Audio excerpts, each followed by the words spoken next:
আমার ভাইয়েরা বন্ধুরা, নামাজের গুরুত্ব তো আছেই, এর পাশাপাশি জামাতের গুরুত্বের কথাও হাদিস শরীফের মধ্যে বয়ান করা হয়েছে। আল্লাহর নবী বিশ্বনবী রাহমাতুল লিল আলামিন বলেন, আমার মন চাই ওই সমস্ত ঘরগুলার মধ্যে আগুন লাগায় দিতে যারা মসজিদের মধ্যে আসে না, নামাজ পড়ে না। আমার ভাইরা বন্ধুরা, পর্দার আড়ালের মা বোনেরা, আল্লাহ নবী বিশ্ব নবী রাহমাতুল লিল আলামিন বলেন, যদি বাড়ির মধ্যে মহল্লার মধ্যে নারী এবং শিশু বাচ্চা অসুস্থ রোগীরা না থাকতো, তাহলে যে সমস্ত ঘরের মানুষ নামাজ আদায় করে না, আমি নবীর মন চাই ওই ঘরগুলাকে আগুন দিয়া জ্বালিয়ে দিতে। নাউজুবিল্লাহ! কত বড় ওয়াঈদ, কত বড় ধমক আসছে নামাজ বেনামাজির ব্যাপারে।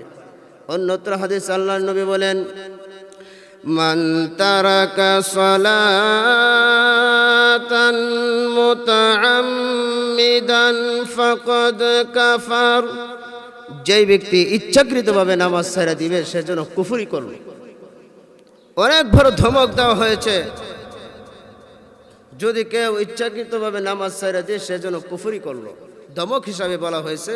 আর কেউ যদি নামাজকে একেবারে অস্বীকার করে তাহলে ওই ব্যক্তি তো কাফিরি। যারা বলে যে নামাজ না পড়লেও চলবো, নামাজের মতো নামাজ একবার পড়লে হয়, এই সমস্ত যারা হচ্ছে ভণ্ড বেদাত। আমার ভাইরা, নামাজ পুরুষের জীবনে সাবালক হওয়ার পর থেকে নিয়ে একবারে মৃত্যু পর্যন্ত নামাজ কোনো ছাড়ার কোনো অপশন নাই।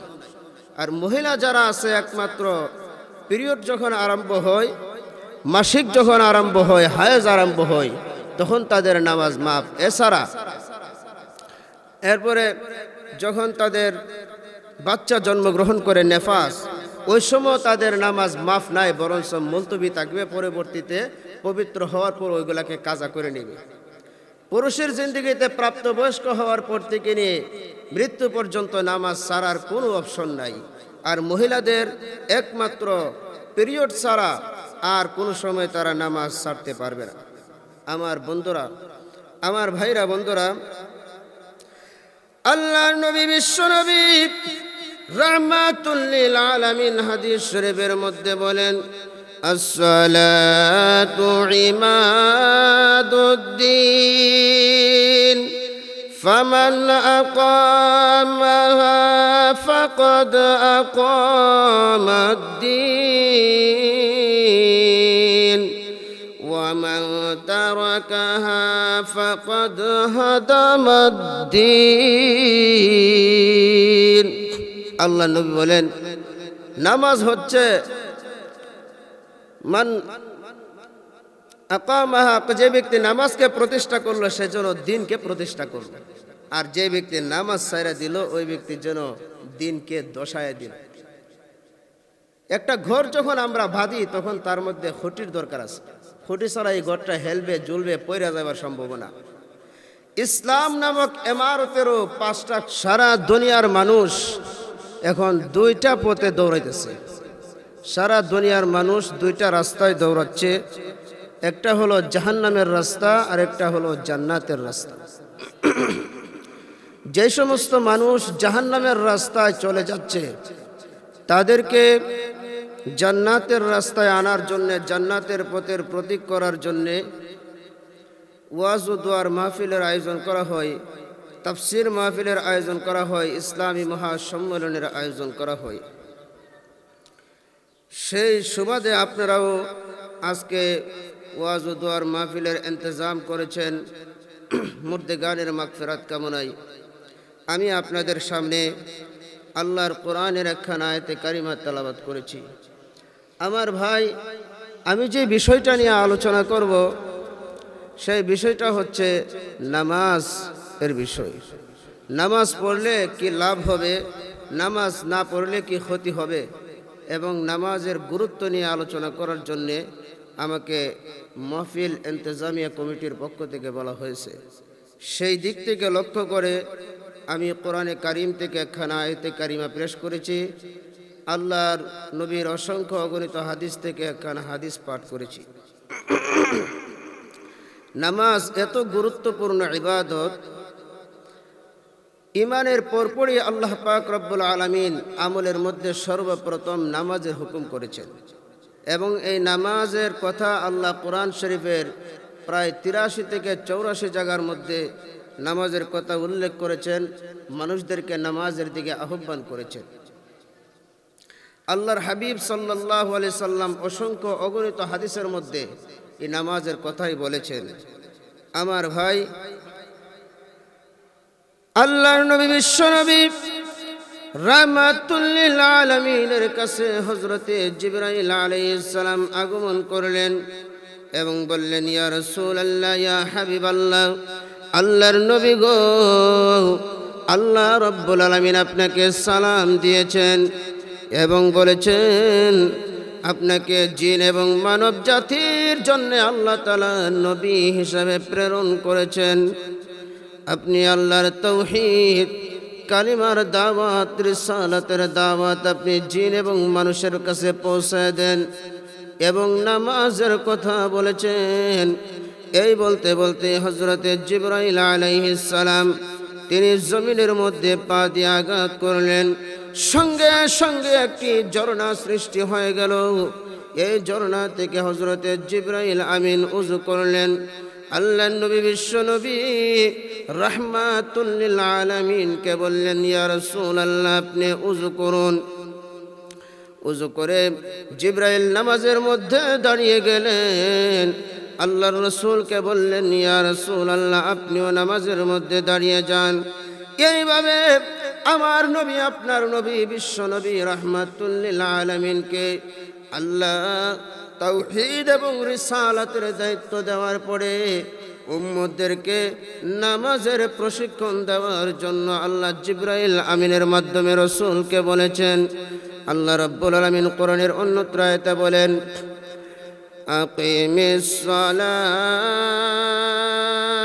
লিদুলুকিশ শামসি ইলা ওয়াসাকিল লাইল ওয়া কুরআনাল ফাজর ইন্না কুরআনাল ফাজরি কানা মাশহুদা। এই দীর্ঘ আয়াতের মধ্যে আল্লাহ বলেন, হে নবী, সূর্য পশ্চিম আকাশে হেলে পড়ার পর থেকে আপনি নামাজ পড়ুন রাতের অন্ধকার পর্যন্ত এবং ফজরের কোরআন তেলাওয়াত। তাফসীরের কিতাবের মধ্যে উল্লেখ করা হয়, আল্লাহ রাব্বুল আলামিন বিশ্বনবীকে মেরাজের রজনীতে দাওয়াত করে নিয়ে আল্লাহর আরশে আজিমের মধ্যে নিয়ে বিশ্বনবী সাল্লাল্লাহু আলাইহি ওয়াসাল্লামকে যে 5 ওয়াক্ত নামাজ দিয়েছিলেন, সেই 5 ওয়াক্ত নামাজের সময়সীমা আল্লাহ তাআলা এই আয়াতের মধ্যে উল্লেখ করেছেন। আমার ভাইরা বন্ধুরা, হযরতে জিবরাইল আলাইহিস সালাম আয়াত যখন নাজিল হলো, হযরতে জিবরাইল আলাইহিস সালাম তিনি একবার 5 ওয়াক্ত নামাজের প্রথম ওয়াক্তে এসে আল্লাহর নবীকে নামাজ শিক্ষা দিয়েছেন, আবার শেষ ওয়াক্তে এসে নামাজ শিক্ষা দিয়েছেন। এরপরে জিবরাইল আমিন বলেন, ইয়া রাসূলুল্লাহ, যে 2 ওয়াক্তে, যে 2টা সময়ের মধ্যে আমি প্রত্যেক ওয়াক্ত নামাজ শিক্ষা দিলাম, এই অতটুকু সময়ের মধ্যে হলো নামাজের ওয়াক্ত। অর্থাৎ সূর্য যখন পশ্চিম আকাশে হেলে পড়ে তখন জোহরের ওয়াক্ত শুরু হয়, আবার জোহরের ওয়াক্ত যখন শেষ হয় তখন আসরের ওয়াক্ত শুরু হয়। আসরের ওয়াক্ত যখন শুরু হয়, যখন সূর্য অস্ত যায় এবং সূর্য লাল বর্ণ ধারণ করে, তখন আর কোনো নামাজ পড়া যায় না। আসরের ওয়াক্ত শেষ হওয়ার পরে মাগরিবের ওয়াক্ত, মাগরিবের পরে যখন অন্ধকার হয়ে যায়, সূর্যের লাল রেখা মুছে যায়, তখন এশারের ওয়াক্ত আরম্ভ হয়। এই 4 ওয়াক্ত নামাজের কথা আল্লাহ তাআলা বলছেন। এরপর আয়াতের শেষ অংশে আল্লাহ বলেন, ওয়া কুরআনাল ফাজর ইন্না কুরআনাল ফাজরি কানা মাশহুদা। এবং আল্লাহ বলেন ফজরের কোরআন তেলাওয়াত। ফজরের কোরআন তেলাওয়াত এটা বর্ণনা করার উদ্দেশ্য হলো ফজরের কোরআন তেলাওয়াত দ্বারা আল্লাহ রাব্বুল আলামিন ফজরের নামাজকে উদ্দেশ্য করেছেন। কারণ ফজরের সময় কোরআন তেলাওয়াত করা এটা হচ্ছে একটা উত্তম সময়। এই আয়াত যখন নাজিল হলো তখন নবী করিম সাল্লাল্লাহু আলাইহি ওয়াসাল্লাম তিনি ফজরের সময় কেরাতকে লম্বা করতেন। সাহাবায়ে কেরামের মধ্যে এই আমল জারি ছিল, তবে তাবিঈদের মধ্যে ওই আমল জারি ছিল। এমনিভাবে আইম্মায়ে মুস্তাহিদিনও এই আমল করেছেন এবং আইম্মায়ে মুস্তাহিদিনগণ সিদ্ধান্ত নিয়েছেন যে ফজরের নামাজে কোরআন তেলাওয়াত একটু লম্বা করা এটা হচ্ছে মুস্তাহাব। আমার বন্ধুগণ, তাহলে আমরা সংক্ষেপে বুঝতে পারলাম যে আল্লাহ তাআলা এই আয়াতের মাধ্যমে 5 ওয়াক্ত নামাজের সময়সীমা আল্লাহ তাআলা নির্ধারণ করে দিয়েছেন। নামাজের গুরুত্ব এত বেশি, আল্লাহর নবী বিশ্বনবী রাহমাতুল লিল আলামিন তিনি হাদিস শরীফের মধ্যে বলেন ওয়া'লামু আন্না আফদালা আ'মালিকুমুস সালাত, আমলের মধ্যে সর্বোত্তম আমল হচ্ছে 5 ওয়াক্ত নামাজ। আমার ভাইরা সাহাবায়ে কেরাম আল্লাহর রাসূলকে জিজ্ঞাসা করলেন, ইয়া রাসূলুল্লাহ, ইয়া হাবিবাল্লাহ, ওগো আল্লাহর নবী, আমলের মধ্যে কোন আমলটা আল্লাহর নিকট সবচাইতে প্রিয়? আল্লাহর নবী জানায় দিলেন নামাজ। সাহাবায়ে কেরাম আবারও জিজ্ঞাসা করলেন, ইয়া রাসূলুল্লাহ, ইয়া হাবিবাল্লাহ, আল্লাহর নবী গো, আমলের মধ্যে কোন আমলটা আল্লাহর নিকট সবচাইতে প্রিয়? আল্লাহর নবী বললেন, মা বাবার খেদমত। এমনিভাবে সাহাবী 2 বার প্রশ্ন করে ক্ষান্ত হলেন না, আবারও প্রশ্ন করলেন, ইয়া রাসূলুল্লাহ, ইয়া হাবিবাল্লাহ, আল্লাহর নবী গো, আমলের মধ্যে কোন আমলটা আল্লাহর নিকট সবচাইতে প্রিয়? আল্লাহর নবী ঘোষণা করে দিলেন জিহাদ। এই হাদিসের মধ্যে সর্বপ্রথম ইবাদতে নামাজকে রাসূল অগ্রাধিকার দিয়েছেন। আমার ভাইরা বন্ধুরা, হযরতে আবু হুরায়রা রাদিয়াল্লাহু তাআলা আনহু থেকে হাদিস, আল্লাহর নবী বিশ্ব নবী রাহমাতুল লিল আলামিন বলেন, ওয়া সাহাবায়ে কেরাম, ও আমার উম্মতেরা, তোমাদের কারো বাড়ির পাশে যদি একটা নহর থাকে, একটা নদী থাকে, স্রোতদার নদী, এই নহরের মধ্যে, পুকুরের মধ্যে, নদীর মধ্যে কেউ যদি দৈনিক 5 বার গোসল করে, তার শরীরের মধ্যে কি কোনো ময়লা থাকতে পারে? সাহাবায়ে কেরাম আরজ করলেন, ইয়া রাসূলুল্লাহ, না, ময়লা থাকতে পারে না। আল্লাহর নবী বিশ্ব নবী রাহমাতুল লিল আলামিন বললেন, এরে সাহাবায়ে কেরাম, এরে দুনিয়ার উম্মতেরা, আমার যে উম্মত 5 ওয়াক্ত নামাজ পড়বে, আমার উম্মতের শরীরের মধ্যেও কোনো গুনাহ থাকতে পারে না। আল্লাহু আকবার, আল্লাহু আকবার। আমার বন্ধুগণ, অন্যত্র হাদিসের মধ্যে আসছে, হযরতে আবু যর গফারি রাদিয়াল্লাহু তাআলা আনহু থেকে বর্ণনা, আল্লাহর নবী একদিন ঘর থেকে বাইরে তাশরিফ আনলেন। একটা গাছের মধ্যে ধরার সঙ্গে সঙ্গে গাছ থেকে শুকনা পাতাগুলি ঝরঝর করে পড়তে লাগলো। আল্লাহর নবী আবু যর গফারিকে বললেন, এরে আবু যর গফারি,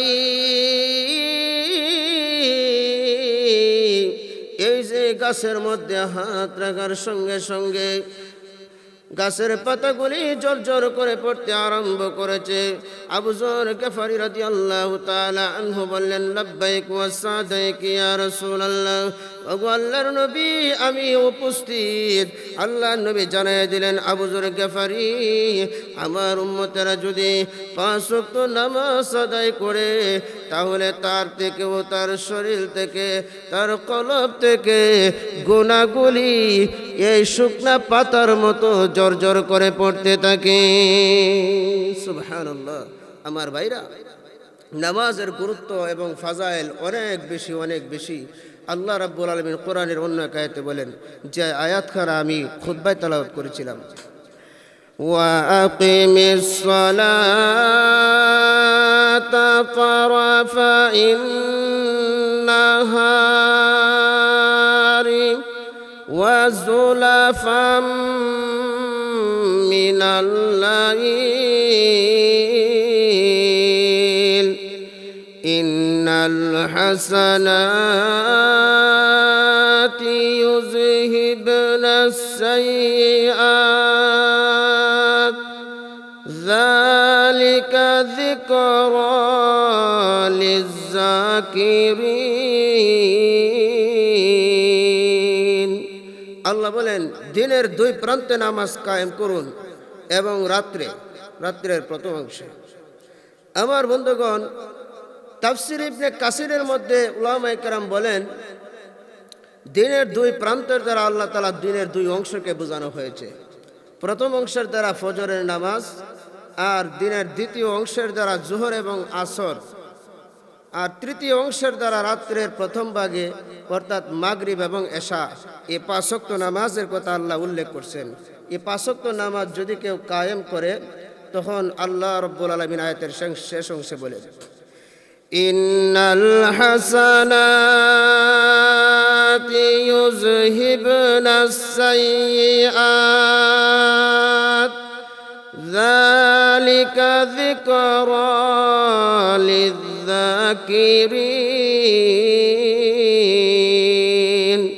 নিশ্চয় নেক আমল মন্দ আমলকে মিটায় দেয়, আর এটা উপদেশ গ্রহণকারীদের জন্য একটা বিরাট বড় উপদেশ। আমার ভাইয়েরা বন্ধুরা, নামাজের গুরুত্ব তো আছেই, এর পাশাপাশি জামাতের গুরুত্বের কথা হাদিস শরীফের মধ্যে বয়ান করা হয়েছে। আল্লাহর নবী বিশ্বনবী রাহমাতুল লিল আলামিন বলেন, আমার মন চাই ওই সমস্ত ঘরগুলার মধ্যে আগুন লাগায় দিতে যারা মসজিদের মধ্যে আসে না, নামাজ পড়ে না। আমার ভাইরা বন্ধুরা, পর্দার আড়ালের মা বোনেরা, আল্লাহ নবী বিশ্ব নবী রাহমাতুল লিল আলামিন বলেন, যদি বাড়ির মধ্যে মহল্লার মধ্যে নারী এবং শিশু বাচ্চা অসুস্থ রোগীরা না থাকতো, তাহলে যে সমস্ত ঘরের মানুষ নামাজ আদায় করে না, আমি নবীর মন চাই ওই ঘরগুলাকে আগুন দিয়া জ্বালিয়ে দিতে। নাউজুবিল্লাহ। কত বড় ওয়াঈদ, কত বড় ধমক আসছে নামাজ বেনামাজির ব্যাপারে। অন্যত্র হাদিস আল্লাহর নবী বলেন, মান তারাকা সালাতান মুতাআম্মিদান ফাকাদ কাফার। যে ব্যক্তি ইচ্ছাকৃতভাবে নামাজ ছেড়ে দিবে সে যেন কুফরি করবে। অনেক বড় ধমক দেওয়া হয়েছে, যদি কেউ ইচ্ছাকৃতভাবে নামাজ ছেড়ে দিয়ে সে যেন কুফরি করলো, ধমক হিসাবে বলা হয়েছে। আর কেউ যদি নামাজকে একেবারে অস্বীকার করে তাহলে ওই ব্যক্তি তো কাফিরি। যারা বলে যে নামাজ না পড়লেও চলবো, নামাজের মতো নামাজ একবার পড়লে হয়, এই সমস্ত যারা হচ্ছে ভণ্ড বেদাত। আমার ভাইরা, নামাজ পুরুষের জীবনে সাবালক হওয়ার পর থেকে নিয়ে একবারে মৃত্যু পর্যন্ত নামাজ ছাড়ার কোনো অপশন নাই। আর মহিলা যারা আছে, একমাত্র পিরিয়ড যখন আরম্ভ হয়, মাসিক যখন আরম্ভ হয়, হায়েজ আরম্ভ হয়, তখন তাদের নামাজ মাফ। এছাড়া এরপরে যখন তাদের বাচ্চা জন্মগ্রহণ করে নেফাস, ওই সময় তাদের নামাজ মাফ নাই, বরঞ্চ মুলতবি থাকবে। পরবর্তীতে পবিত্র হওয়ার পর ওইগুলাকে কাজা করে নেবে। পুরুষের জিন্দেগিতে প্রাপ্তবয়স্ক হওয়ার পর থেকে নিয়ে মৃত্যু পর্যন্ত নামাজ ছাড়ার কোনো অপশন নাই। আর মহিলাদের একমাত্র পিরিয়ড ছাড়া আর কোনো সময় তারা নামাজ ছাড়তে পারবে না। আমার বন্ধুরা, আমার ভাইরা বন্ধুরা, আল্লাহর নবী বিশ্বনবী রাহমাতুল লিল আলামিন হাদিস শরীফের মধ্যে বলেন, আসসালাতু ইমাদুদ্দিন ফামান আকামাহা ফাকাদ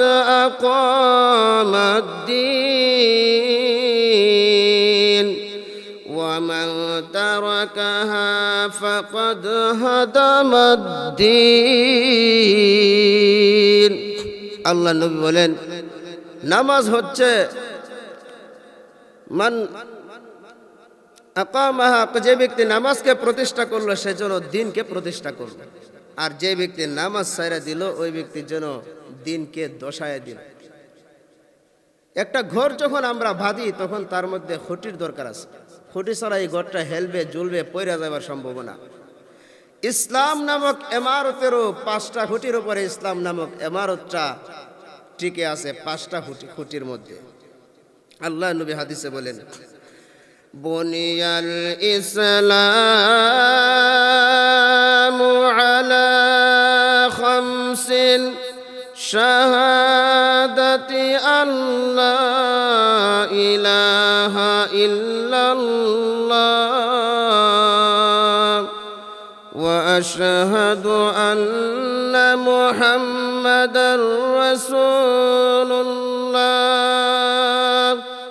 ওয়া ইকামিস সালাতি ওয়া ইতাইজ যাকাত ওয়াল হজ্জি ওয়া সাওমি রমাদান। ইসলামের স্তম্ভ এবং খুঁটি হচ্ছে 5টা। 1 নম্বর হলো নামাজ, 1 নম্বর হলো লা ইলাহা ইল্লাল্লাহর সাক্ষ্য প্রদান করা আল্লাহ ছাড়া কোনো মাবুদ নাই, মুহাম্মদ সাল্লাল্লাহু আলাইহি সাল্লাম আল্লাহর রাসূল। 2 নম্বর হলো নামাজ, 3 নম্বর হলো যাকাত, 4 নম্বর হলো রমজানের রোজা, 5 নম্বর হলো যাদেরকে আল্লাহ তাআলা ধনী বানিয়েছেন, সামর্থ্য আছে, তারা যাকাত প্রদান করবে। আমার ভাই, ইসলামের স্তম্ভ সমূহের মধ্যে, খুঁটি সমূহের মধ্যে সর্বপ্রথমে আল্লাহ তাআলা নামাজের কথা উল্লেখ করেছেন। ইমানের পরপরই নামাজের কথা উল্লেখ করেছেন। নামাজের গুরুত্ব কত বেশি। আজকে এত ওয়াজ, এত নসিহত হচ্ছে, কিন্তু মানুষ নামাজই হচ্ছে না, বড় আফসোসের বিষয়। মসজিদগুলা এক সময় সন ছিল, সন থেকে টিন হলো, টিন থেকে দালান হলো, এয়ার কন্ডিশন হলো, ফ্যান লাগানো হলো, ভালো কার্পেট বিছানো হলো, কিন্তু আজান দিলে মুসল্লি পাওয়া যায়। মুসল্লি আবার কয়েক প্রকার, কিছু আছে মাত্র শুক্রবারের নামাজ পড়ে, শুক্রবার আইলে মসজিদে জায়গা দেওয়া যায় না, মসজিদের কানায় কানায় ভরপুর হয়ে যায়। কিন্তু আমার ভাই, যখন 5 ওয়াক্ত নামাজের সময় হয় তখন মুসল্লি বিচারে পাওয়া যায় না। এত ওয়াজ হচ্ছে, এত নসিহত হচ্ছে, এত বয়ান হচ্ছে, কিন্তু হেদায়েতের মাত্রা ততটা হচ্ছে না। এর কারণ আমি চিন্তা গবেষণা করে দেখেছি, সমাজের মধ্যে যারা ওয়াজ তাফসির মাহফিলের আয়োজন করে তারা সেলিব্রিটি বক্তা ছাড়া দাওয়াত দেয় না। আর শ্রোতা যারা, তারা মধুর কণ্ঠস্বর ছাড়া ওয়াজ শুনতে আসে না। আর বক্তাদের মধ্যে ইল্লা মাশাআল্লাহ এমনও কিছু বক্তা আছে যে তারা শক্তি ছাড়া ওয়াজ করতে আসে না। অথচ আল্লাহর কোরআন আল্লাহ বলছেন, ইত্তাবিউ মান লা ইয়াসআলুকুম আজরান ওয়া হুম মুহতাদুন। কোন নবী রাসূলের দ্বীনের দাওয়াত দিয়া, ইসলামের দাওয়াত দিয়া তারা দুনিয়ার কোনো উজরতের আশা করে নাই, উজরত নেয় নাই। হাবিবে নাজ্জার ওনার বংশের লোকদেরকে বলছিল, ওনার জাতিকে বলছিল, আরে তোমরা এমন এক নবী তোমাদেরকে আহ্বান করে, আল্লাহর দ্বীনের দিকে আহ্বান করে, আল্লাহর দিকে আহ্বান করে, যিনি তোমাদের কাছে কোনো বিনিময় চায় না। এরপরেও আলহামদুলিল্লাহ শত শত হাজার হাজার বক্তা আছে যারা চুক্তির দ্বারে কাছেও যায় না।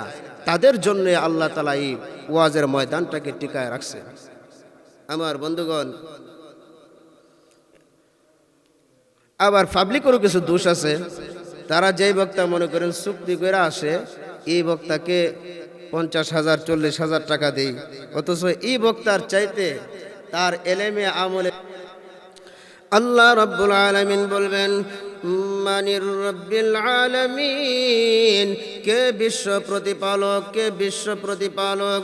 আল্লাহর বান্দা নামাজের ভিতরে সূরা ফাতিহার 2 নম্বর আয়াতের জবাব দিতে থাকে, আর রহমানির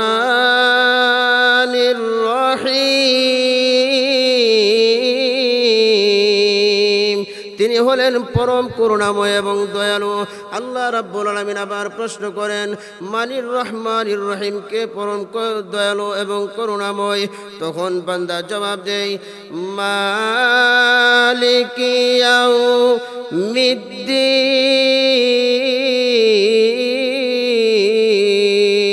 যিনি হচ্ছেন বিচার দিনের মালিক। তখন আল্লাহ রাব্বুল আলামিন বলেন বান্দারে, আমি আল্লাহ হলাম বিচার দিনের মালিক, এবার তুই আমার কাছে কি চাইবে চা। তখন বান্দা এক এক করে চাইতে থাকে ইয়া, তখন বান্দা আবার বলতে থাকে, আল্লাহ রাব্বুল আলামিন জিজ্ঞাসা করেন কে বিচার দিনের মালিক? তখন বান্দা বলে আল্লাহ রাব্বুল আলামিন বলেন আমি বিচার দিনের মালিক। তখন বান্দা বলে ইয়াকা না'বুদু ওয়া ইয়াকা নাস্তাঈন, আল্লাহ গো তোমার ইবাদত করি এবং তোমার কাছে সাহায্য চাই। আল্লাহর পক্ষ থেকে বলা হয় কি সাহায্য চাও? তখন বান্দা বান্দি নামাজের মধ্যে ঘোষণা করে ইহদিনাস সিরাতাল মুস্তাকিম,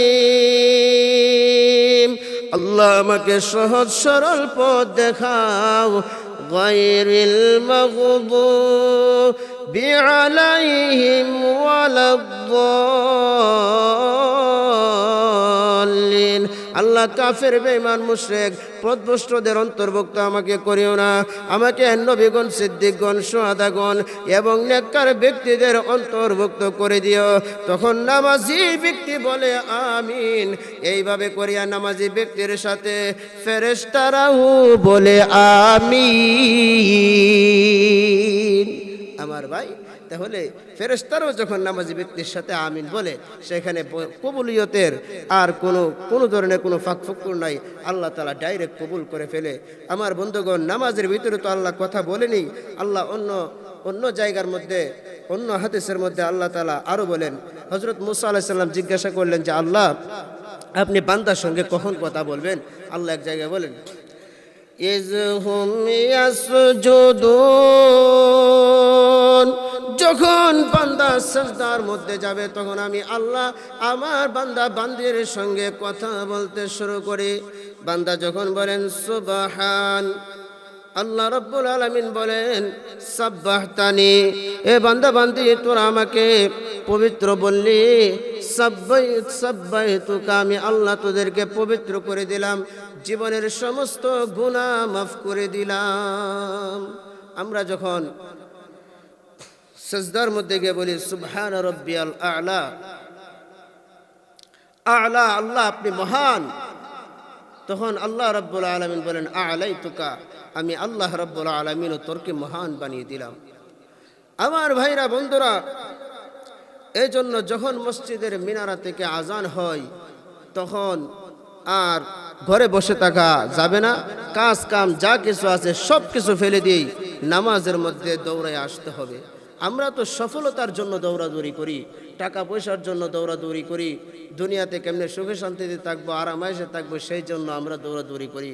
অথচ সফলতার দিকে আল্লাহ রাব্বুল আলামিন দৈনিক 5 বার আমাদেরকে ডাক দিয়ে মসজিদের মিনারা থেকে হাইয়া আলাস সালাহ, হাইয়া আলাস সালাহ, আসো নামাজের দিকে, আসো নামাজের দিকে, হাইয়া আলাল ফালাহ, হাইয়া আলাল ফালাহ, আসো সফলতার দিকে, আসো সফলতার দিকে।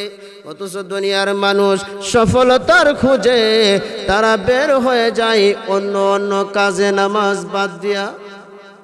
আল্লাহ কোন নামাজের মধ্যে সফলতা, আর দুনিয়ার একদল বেকুফ মানুষ তারা নামাজের সময় অবহেলা অলসতা করে তারা সময় পার করে দেয়। তুরস্কের দিকে লক্ষ্য করে দেখুন, 40 সেকেন্ড আগে ফেব্রুয়ারি 6 তারিখে যে ভূমিকম্প হলো, 40-45 সেকেন্ডের ভূমিকম্পে হাজার হাজার মানুষ দুনিয়া থেকে বিদায় হয়ে গেল, আল্লাহর ডাকে সাড়া দিয়ে ফেলল। এমনও মানুষ ছিল 40 সেকেন্ড আগে তার বাড়ি ছিল 10টা বাড়ি ছিল, 3টা বাড়ি ছিল, গাড়ি ছিল, বউ বাচ্চা যা কিছু আছে সব কিছুই তার ছিল, কিন্তু 40 সেকেন্ড পরে 2টা রুটি পর্যন্ত তার কাছে নাই যে ক্ষুধা নিবারণ করবে। এই জন্য ভাই দুনিয়া ছেড়ে আমাদেরকে চলেই যাইতে হবে। তাই দুনিয়া থেকে আমাদেরকে আখিরাতের সরু সামান তৈরি করতে হবে। আখিরাতের যে সরু সামান নেকামল, তার মধ্যে সর্বপ্রথম যে নেকামল সেটাই হচ্ছে 5 ওয়াক্ত নামাজ। যারা নামাজ পড়ে না তার চাইতে বড় নালায়েক তার চাইতে বড় অকৃতজ্ঞ আর পৃথিবীতে নাই, যে আল্লাহ ডাকলো আর মসজিদের মধ্যে আসলো না। আমার বন্ধুগণ, আল্লাহ রাব্বুল আলামিন বলেন, الساجد يسجد على قدميه الرحمن। বান্দা যখন সাজদা দিয়ে দেয় তখন আল্লাহ রাব্বুল আলামিন ডাক দিয়ে বলে, মালাইকাতি, ও আমার ফেরেশতারা, আমার বান্দারা কি করে? তখন ফেরেশতারা জবাব দেয়, আল্লাহ গো, আপনার বান্দা দুনিয়ার সমস্ত মহব্বত ছেড়ে দিয়ে, দুনিয়ার সমস্ত কাজ কাম ফেলে দিয়ে, লাথি দিয়ে আপনার বান্দা আপনার কুদরতি পায়ের মধ্যে মাথা টেকায়া দিছে। তখন আল্লাহ বলেন, ফাশহাদু, ও আমার ফেরেশতারা, তোমরা সাক্ষী থাকো, এটাই হচ্ছে আমার সঠিক বান্দা এবং খাস বান্দা। আমার ভাই, তো যারা বেনামাজিদেরকে আল্লাহর সৃষ্টি জগৎ পর্যন্ত তাদেরকে দেখতে পারে না, এমনকি কুকুর, সিগাল, বিড়াল পর্যন্ত বেনামাজের চেহারা দেখতে চায় না। কুকুর পর্যন্ত আল্লাহর কাছে প্রার্থনা করে সকালবেলা যে আল্লাহ, তুমি আমাকে বেনামাজির চেহারা দেখায়ো না। অর্থাৎ এই বেনামাজির উপরে সব সময় আল্লাহর গজব নাজিল হতে থাকে। কোন সময় জানে কুকুরের উপরে আবার আল্লাহর গজব নাজিল হয়ে যায়। এজন্য ভাই ও আজিজও, আমরা সব সময় 5 ওয়াক্ত নামাজ আমাদেরকে পড়তে হবে। মা বোনেরা যারা আছেন, আপনারাও 5 ওয়াক্ত নামাজ পড়তেই হবে। পবিত্রতার সময়ে 5 ওয়াক্ত নামাজ পড়তেই হবে, এটা ছাড়ার কোনো অপশন নাই। নামাজ ছাড়া সফলতা কোনোদিন আসতে পারে না। আমার ভাই, আল্লাহ রাব্বুল আলামিন, আল্লাহ রাব্বুল আলামিন কোরআন কারীমের অন্যত্রে বলেন, ওয়াস্তাঈনু বিস-সাবরি ওয়াস-সালাহ। হে দুনিয়ার নারী পুরুষ, দুনিয়ার মানুষ, তোমরা আমি আল্লাহর কাছে সাহায্য চাও নামাজ এবং ধৈর্যের মাধ্যমে। সাহাবায়ে কেরাম রাদিয়াল্লাহু তাআলা আনহু যখন কোনো সমস্যার মধ্যে পড়তেন, কোনো অসুবিধার মধ্যে পড়তেন, 2 রাকাত নামাজ পড়ে আল্লাহর দরবারে হাত উঠায় দিতেন। আল্লাহ রাব্বুল আলামিন তাদের যে চাওয়া ছিল সাহায্যে, আল্লাহ তাআলা সরাসরি ডাইরেক্ট আল্লাহ রাব্বুল আলামিন তাদেরকে সাহায্য করতেন। আমার বন্ধুগণ, এমনই একটা চিত্র এখন আমি আপনাদের সামনে তুলে ধরি যে নামাজ যে বিপদের বন্ধু। নামাজ পড়ে যখন কেউ সাহায্য চায় আল্লাহর কাছে, তখন আল্লাহ রাব্বুল আলামিন তাকে সাহায্য করেন। হযরত যায়েদ রাদিয়াল্লাহু তাআলা বলেন, একবার আমি তায়েফ থেকে মক্কার দিকে রওনা দিছি। ওই সময় একটা খচ্চরের পিঠে উঠলাম, অথবা গাদার উপরে উঠলাম। গাদার মালিকের সাথে আমি বললাম যে আমাকে নিয়ে ওই জায়গাতে পৌঁছায় দিবেন। তখন এই গাদার মালিক বলল, তোমাকে আমি পৌঁছায় দেবো কথা ঠিক, কিন্তু সামনে আমার আরও অনেক কাজ আছে, ওই কাজগুলা করার পরে তোমাকে আমি গন্তব্যে নিয়ে পৌঁছায় দেবো। যায়েদ বললেন, আচ্ছা তো ঠিক আছে। তো ওই ব্যক্তি তিনি রওনা দিলেন যায়েদকে নিয়ে। দেখা গেল কিছুদূর পরে যায়েদ গিয়ে বলল, ওই যে একটা গিরিপথ দেখা যায়, এই গিরিপথ দিয়ে যদি আমরা যাই তাহলে গন্তব্যে অতি তাড়াতাড়ি পৌঁছতে পারবো। তখন বলল, আচ্ছা ঠিক আছে, যান। গিরিপথ দিয়ে যাওয়ার পরে কিছুদূর যে দেখে যে এখানে একটা জঙ্গল, ওই জঙ্গলের মধ্যে মানুষের কঙ্কাল দেখা যায়, মানুষের লাশ দেখা যায়। ওই গাদার মালিক, সে ছিল ডাকাত। সেই ডাকাত বলল, তোমার কাছে যা কিছু আছে সব কিছু আমার কাছে দেওয়ালাম, আর রেডি হও, এই যে কঙ্কালগুলা দেখতে পাচ্ছ, তোমাকে এখন কঙ্কাল হতে হবে, তোমাকে এখন আমি মেরে ফেলব। হযরত যায়েদ বললেন, হে ডাকাত, তুমি আমাকে, আমার কাছে যা কিছু আছে তা নিয়ে যাও, তবে আমাকে প্রাণী মাইরো না। না, তোমাকে প্রাণী মাইরা ফেলবো। তখন যায়েদ বলল, তাহলে আমাকে 2 রাকাত নামাজ পড়ার অনুমতি দাও। ডাকাত বলতে লাগলো, নামাজ পড়তে পারো, কোনো লাভ হবে না, কোনো উপকার হবে না। তোমার মতো আরো অনেকেই নামাজ পড়েছে, কিন্তু মৃত্যুর হাত থেকে রক্ষা পায় নাই। হযরতে যায়েদ রাদিয়াল্লাহু তাআলা আনহু তিনি 2 রাকাত নামাজের অনুমতি পেয়ে ওযু বানাইয়া নামাজের মধ্যে যখন তিনি দাঁড়াইয়া গেলেন, নামাজ পড়িয়া তিনি আল্লাহকে ডাক দিয়া বললেন, ইয়া আরহামার রাহিমিন, হে দয়াবানদের দয়ালু, এইভাবে করিয়া যখন আল্লাহকে ডাক মারলেন, আল্লাহ রাব্বুল আলামিন ফেরেশতাকে ডাক দিয়া বললেন, ও ফেরেশতা, 7 আসমানের উপরে আসো, ওই যে নামাজ পড়ি আসো সাহায্য প্রার্থনা করেছে তাকে সাহায্য করতে হবে, তাড়াতাড়ি যাও। তখন আমার ভাইরা ওই দিক দিয়া হযরতে যায়েদ রাদিয়াল্লাহু তাআলা আনহু তিনি যখন দুনিয়ার সমস্ত মহব্বতকে লাথি মেরে দিয়ে একমাত্র কলবের ভিতরে মওলাকে নিয়ে ইয়া আরহামার রাহিমিন বলে ডাক মারছে, তখন গায়েব থেকে একটা বিকট আওয়াজ হলো, লা তাকতুল হাজার রাজুল, এই ব্যক্তিকে হত্যা করো না। এইভাবে তখন এই আওয়াজ শুনিয়া ডাকাত ব্যক্তিটা পিছনের দিকে হটতে লাগলো। আর এখানে কোনো মানুষ নাই, জনশূন্য জায়গা, এখানে প্রত্যেকের আওয়াজ আসলো, লা তাকতুল হাজার রাজুল, এই ব্যক্তিকে হত্যা করো না। আমার ভাইরা বন্ধুরা, যখন কিছুক্ষণ পরে আবার সে তরবারি নিয়ে সামনের দিকে আসতে লাগলো তাকে হত্যা করার জন্যে, ওই সময় যায়েদ আবারও ডাক দিলেন, ইয়া আরহামার রাহিমিন,